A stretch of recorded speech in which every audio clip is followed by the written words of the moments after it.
Bismillahirrahmanirrahim. De l'époque du prophète sallallahu alayhi wa sallam, quelques juifs défrayèrent la chronique et rallièrent sa cause. Parmi ceux-ci, un grand rabbin qui répondait au nom de Abdullah ibn Salam, dont l'histoire est rapportée en détail par l'imam al-Bukhari dans son recueil des hadiths authentiques. Ainsi, Anas ibn Malik, radiallahu anhu, le compagnon, raconte que dès qu'il eut vent de l'arrivée du prophète sallallahu alayhi wa sallam à Médine, Abdullah ibn Salam vint à sa rencontre et reconnut qu'il répondait au portrait du messager dont la venue était imminente et qui était contenue dans les écritures saintes dont les juifs de Médine avaient la garde. Abdullah ibn Salam annonça donc à Sayyidina Muhammad sallallahu alayhi wa sallam sa conversion et lui suggéra d'inviter ses ex-coreligionnaires afin de les tester et de s'assurer de leurs intentions à son égard. Ainsi, dit-il à Sayyidina Muhammad sallallahu alayhi wa sallam, les Juifs savent que je suis leur leader et fils de leur leader, et ils savent aussi que je suis un de leurs plus grands savants et que mon père l'était aussi.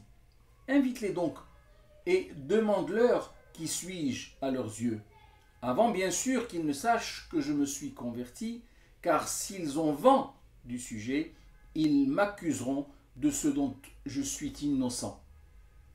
Le prophète sallallahu alayhi wa sallam invita alors quelques chefs et rabbins juifs et les exhorta à l'islam, avant bien sûr de solliciter leur avis sur Ibn Salam.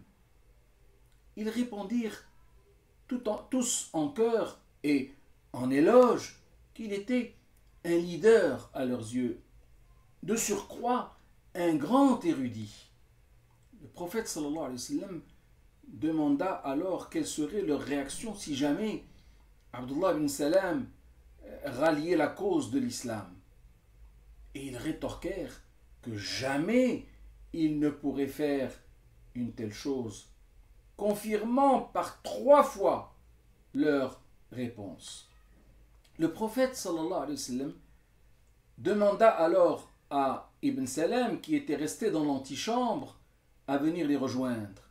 Et lorsqu'il leur annonça sa conversion et les invita à son tour à l'islam, ils renièrent tous les éloges qu'il venait de faire à son adresse et le traitèrent tout simplement de pur menteur. Devant cette conduite plutôt indigne, le prophète sallallahu alayhi wa sallam leur demanda de quitter les lieux, estimant qu'ils n'avaient plus rien à se dire. C'est donc dans ce cadre très précis que survient le verset numéro 74 du chapitre de la Génisse, Surat al-Baqarah, que nous nous empresserons de découvrir dans notre toute prochaine vidéo, si toutefois Allah subhanahu wa ta'ala nous le permet. Qu'Allah soit loué et fasse-t-il que nous soyons tous bien agréés. Amen.